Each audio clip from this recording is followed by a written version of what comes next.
One. Hi, everybody. Welcome to Perfumer Class 101. My name is Duchess Chirik Elvin Gandy. I'm from the Shire of the Ruins, which is in the Kingdom of Trimaris. My email is cherisherin99@gmail.com. That's CHERISHERIN99@gmail.com. If you have any questions whatsoever, just go ahead and send me an email. We are going to be doing a class today on perfume, Perfume Class 101. So pour you a glass of anti-stutter juice and let's get started. Today's class is going to be a simple perfume. We are going to go through a brief history of perfume. We're going to go through the tools that you need to mix perfume, what ingredients can be used and what are some proper ingredients. And we'll go through some resources too. And at the very end, we'll mix a simple perfume and just kind of show you how it's done.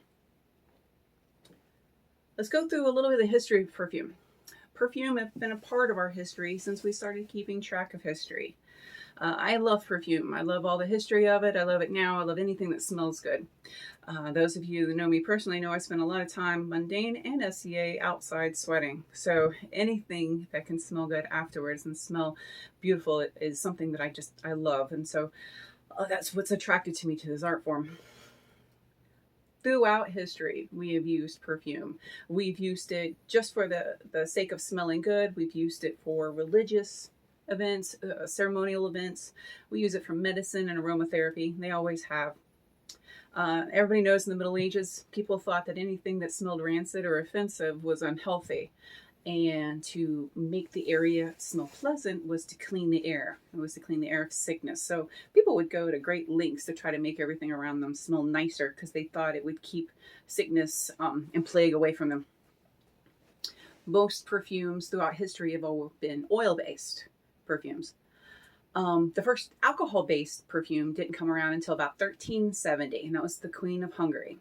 She created or had created for her an alcohol-based perfume that was said to be valuable. It kept gout away. It kept your wits about you, and also kept her looking young and youthful. The perfume was attributed to her youthful appearance that had her proposed to by 27-year-old Duke when she was 72. I'm sure it was the perfume and not the fact that she was a queen is why he proposed to her, but they say it was the perfume that kept her looking young. Hungary water was the most popular perfume for about 300 years, and it is given credit for inspiring a famous perfumer named René Le Florentine. He began creating many different alcohol-based perfumes upon the inspiration of Hungary water. He created a perfume that impressed Catherine de' Medici so much that it earned him a spot within her court. He brought him with her when she was coronated in France, and he became part of her court. Her court was known as the Perfumed Court. Everybody loved his scents, and he actually opened a very popular perfumery in France that started the trend towards high-end perfume. And even to this day, France is a leader in high-end perfumes. Perfumes have always and will always have a place in history because smell affects the brain differently. It's a different stimulation when we smell something. We get more of a emotional attachment to smells than we do anything else, anything visual, auditory, anything. Smells go straight to the olfactory portion of our brain and it bypasses any of our consciousness. It actually results in a very primitive response. It's more of a sensory experience to us. Smells will bring back memories faster than anything else, and you'll relive those memories more vivid with a smell. Kind of like smelling an old book or grandma's cooking, something like that will bring back all those memories. An interesting side note when it comes to smells, new treatments for PTSD are actually incorporating smells. They are using smells within the treatment to help people truly relive and re-experience things that cause trauma, that helps them now file it away in a better place into their brain, a better memory, and to have less triggers. So it's really interesting that we are starting to use more treatments when it comes to smells and perfumes and stuff. I find it interesting anyway. So, when we talk about perfume, we talk about, let's talk about what they're called. So you hear toilet water, cologne, perfume, and parfum. It has nothing to do with gender. Has nothing to do with toilets. It has to do with the concentration of smell of the perfume oil in the overall perfume. Toilet water being the weakest, along with cologne at about maybe 5% smelly good stuff in it. Perfume will have a 20-25%, and parfum is the strongest at about 40%. The stronger the smell, the stronger the perfume oil that's in it, like the 40%, it's going to last longer. It's going to be more potent when you smell it. So parts of a perfume. We're going to talk about perfume. It is concentration, but perfume is what we're used to, and perfume is about 20%, and that's usually what most people appreciate. Something with perfume, it's not too strong. So when we talk about perfume, it has two parts to it that make it up. It's going to be the perfumed oil or the essential oils and a carrier. The perfume oils are what give it the specific smell that we want. There's made up of essential oils and can be as simple really as one ingredient or as complex as hundreds of ingredients. Just depends on what you want and when you mix up and what you have access to. The carrier is the base component that carries the perfumed oils. Essential oils can be very irritating on the skin, and it can actually damage your skin or cause a rash. You need a carrier oil to carry it safely and to allow it to evaporate properly. So the perfume oil is going to be made of essential oils. And essential oils are volatile oils that give plants their distinctive odor. They're extracted from the plants in many, many different ways. And in future classes, we'll go over doing extraction and getting the actual oils out of the plants ourselves. But for today, we're just going to deal with the essential oils. Many places when you're getting your essential oils, if you are looking for pure essential oils, you'll be able to find them from providers that will tell you not only how the oil was extracted for the plants, but what part of the plant it came from and what part of the world it was grown in. It helps a lot with your art side documentation. So where you get your oils is going to be important. With your essential oils, you should always research them. Make sure you know what they do. Some are more irritating than others. Some will actually aggravate allergies. Just do a little bit of research on your essential oils before you start using them in perfumes. When you talk about essential oils, they all fall into different smell categories. And it depends on, it's basically how they smell and where they come from. So you'll have a family of floral. We're all familiar with floral. The floral family, when you're dealing with rose and jasmine, gardenia, it's all part of the floral family. You have a woody family. So you got your cedar wood, your cypress, sandalwood. It's all going to be part of that family of smells. Your spicy family will have your clove and your ginger. Your rosemary is considered a spicy smell. So your complex perfumes will have more than one family. And it's fun to play around with that. Don't just stick to floral. If you want a floral base, do a floral base, but add in some citrus notes and some woody base notes as well. Some new categories of smells that we have now are like gourmands, and we're all familiar with this. It's the sweet dessert type smells. The banana nut bread smells, anything that smells like a dessert falls into its own family now, and it's called a gourmand. And then we have a minty family that we didn't used to have, and that's your wintergreen and your peppermint and your spearmints and stuff are all now minty families. Again, those modern families are there, but it's just an interesting thing. The carriers are going to be either oil or perfume. There's three purposes for a carrier. Your carrier needs to protect your skin from the essential oils. The carrier is going to lift and carry the scent. A good carrier is going to determine the length of time that a perfume is going to last. Like ambergris is a good carrier that we can't get our hands on, and it's very, very expensive. But it mixes the essential oils perfectly, and they last forever within ambergris. But you've also got your alcohol and your oil carriers, which are going to be real popular and easier for us to get our hands on and use. They're going to lift and carry the scents how you want them to. They're also used to dilute the fragrance. A lot of your oils are very strong, almost pungent when they're in their raw form. And once you mix them into a carrier, it dilutes it down enough. That way it's pleasing now for you and everybody that's around you. So let's talk about carriers a little bit. Alcohol-based, alcohol carriers. And we talked about that when alcohol became popular. It was in 1370, and now in modern times, alcohol-based perfumes is still more popular than anything else. It's not regular rubbing alcohol. Don't use rubbing alcohol. There's perfumers alcohol out there. You can order it. It's easy to get your hands on. If you need to, you can use like Everclear or Moonshine. You just want to make sure that it's as pure as possible.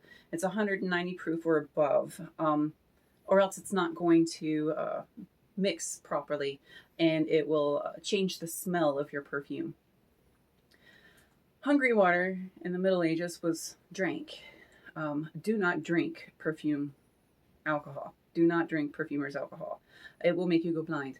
Don't do it. Even though it's period.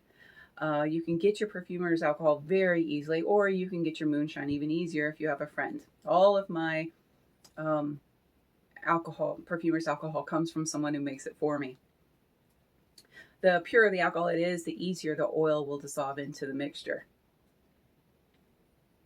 The alcohol base will allow you to spray your perfume. It'll also allow you to put your perfume directly on fabric, whereas oil might end up staining it. So keep that in mind too when you're making your perfume. Oil carriers are definitely easier. They have a lot of added benefits too. Oil carriers are good for your skin. There's a lot that you can choose from. A couple of things to think about when you're choosing your oil carrier is think about the texture of the oil. Some oils are thicker. There's a little bit of difference. This is going to be sweet almond oil. I don't know if you can tell in the video, but it's a little on the thicker side. Has a slight nutty odor to it. It absorbs in the skin very quickly. And I like it, but this is my favorite. My favorite is sesame oil. Sesame oil is really light. It has no color and almost no odor to it whatsoever. And it absorbs in the skin faster. And I like how it makes my skin feel. So I like the texture of the sesame oil. So I prefer to use that a little bit more often. When you're dealing with the oils, you can deal with your skin benefits. What do you like? Do you like coconut oil on your skin? Do you like sesame oil? Take that into consideration when you're making your perfume. The smell of the oils can change your perfume recipe completely. So experiment with the different oils and see. Sometimes like a nice nutty smell actually will work really well with your perfume. And lastly, don't forget to check the shelf life of your oils. Like even olive oil can be used as a carrier oil. Olive oil has only got about a year shelf life. So you want to think about, are you making a large batch? Do you not use it very often? If you use it often enough and you're making smaller batches, it's not too big a deal. You're not going to have you're not going to take the chance of your oil going rancid. Once your oil goes rancid, it ruins everything and you can't use it anymore. So take that into consideration before you make a large batch of anything. Some of the common oils that you can use are sweet almond oil and sesame oil, which I showed you here. You have jojoba, primrose, coconut, argan. That's just a few to give you an example. It depends on what you're using it for. If I'm making something for my face, I'm going to use a primrose oil. If I'm making something for my hair, it's going to be jojoba. Something for my skin, it's going to be sesame or coconut. So it all depends on your own preference, and they'll change over time. And what it is, who you're making it for, and what it is you're using it for will make a difference. The more variety of essential oils that you have at your disposal, the more complex the recipe that you can make. Let's talk about the essential oils themselves. When you're dealing with a perfume, all your essential oils fall into 3 categories. Some of them will fall into one category by themselves, and some of them will fall into more than one. It's going to be your top note, your heart note, or your base note. And what this is the evaporation rate. That's all that is. Your top notes evaporate the fastest. They usually make up about 25% of your perfume.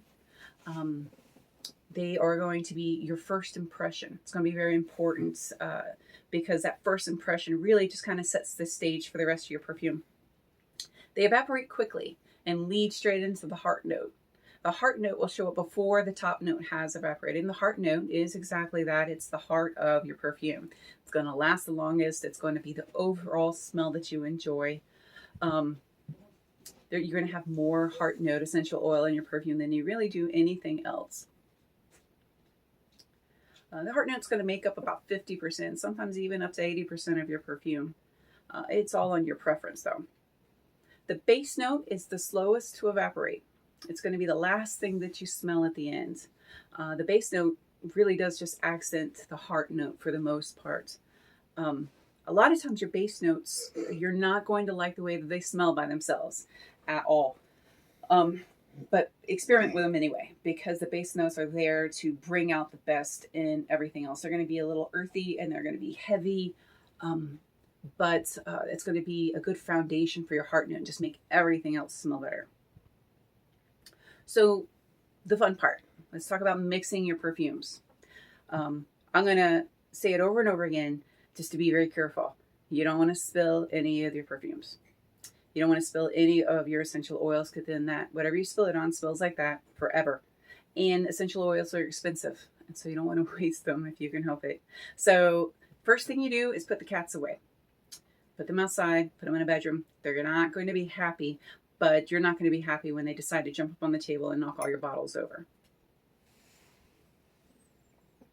After you get the cats away, you're going to want to protect your table or wherever you're working with something that doesn't absorb oil.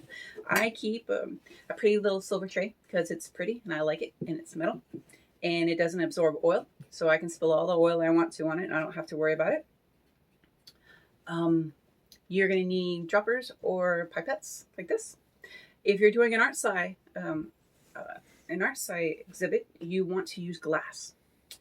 Glass is harder to use and they're more expensive and they break easier.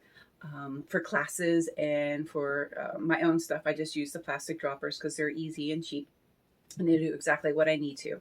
And the glass ones are still, they're easy to get a hold of, but like I said, they break easy as well. You'll need blotters.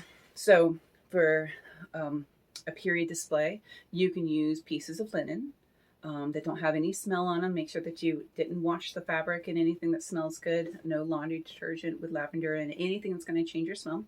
Or you can get a hold of some paper. I use paper blotters, especially when I'm teaching. It's really easy and it cuts down the waste on your essential oils. So you're going to need those. You'll need something to mix your final mixture in, a glass bowl or a metal bowl. And I use this. And this is what I'll do my mixture in, and then I'll use a glass, metal, or plastic stir to stir my oils in.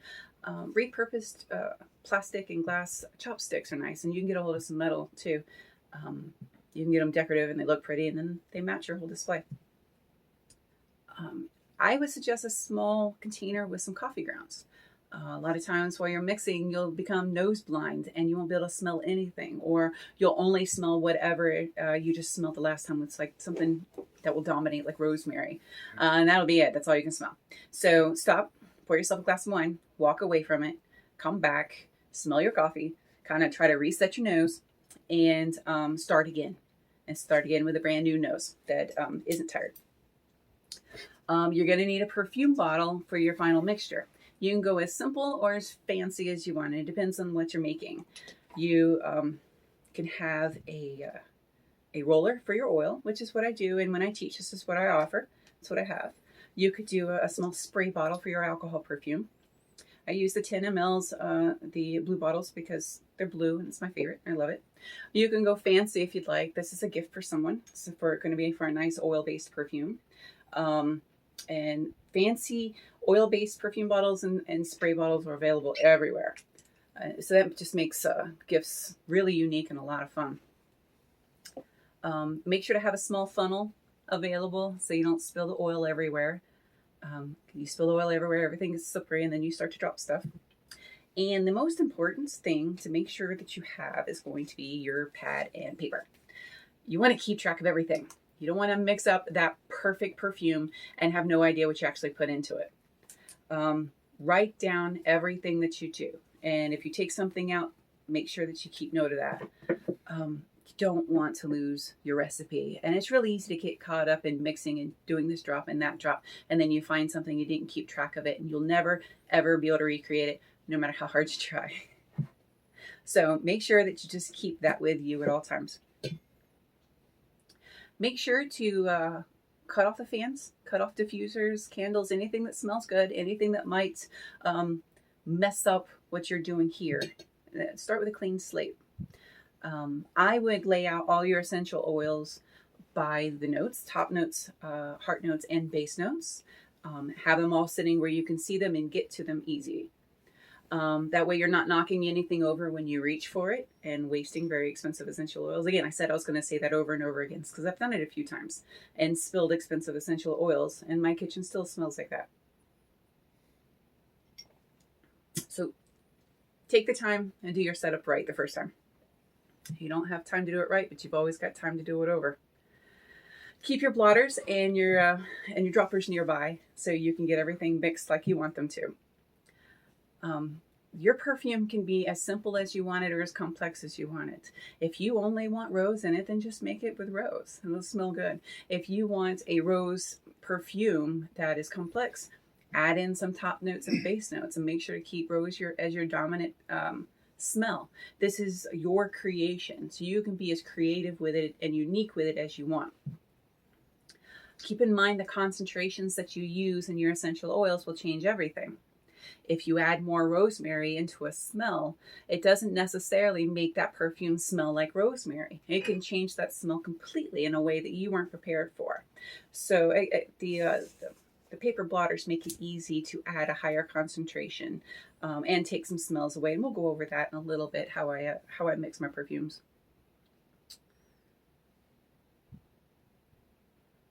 Also, if you wanted to, you can create a top note, a heart note, and a base note on your own. And then use those for either top note for other perfumes. I have a base note that I really like. It's a very woodsy, earthy base note, and I find that it works in most of the perfumes that I created. So I created a bottle of base note. So this probably has about 4 different essential oils in it and the concentrations I like, and I will use this as base number 3 in a lot of the things that I'm making. So when I teach a class, I do teach it with these paper blotters. And I find it's easier and it's less waste. You can waste a lot of essential oil mixing them and then accidentally mixing something that you don't like and having to set that aside and start again. Using the blotters makes it easier. So you take a blotter, you make sure to document what you put on it. This is wisteria. I've got 2 drops of wisteria on this, so it's got a little extra concentration on it. And then I have one with lavender, with 1 drop of lavender. And then I've got my sandalwood, 10 drops of sandalwood. I've got my base and some vanilla. And this is what I have here. I could use a couple more top notes with this. But I create a fan. I create my bouquet here. And this is the mixture that I think might smell good. So I fan it in front of myself and I can smell all different essential oils all at the same time. Smell it front to back and make sure just to get a good mixture of it, a good whiff of it, and see if you like it. Doing it this way allows you to play a lot. So I can take the vanilla out completely and see how it smells then without any vanilla. I can add in some ginseng if I want to see how that smells. I can increase the concentration without wasting oil. So I can add, take away, and I can end up with 20 of these different blotters here and just create whatever fan that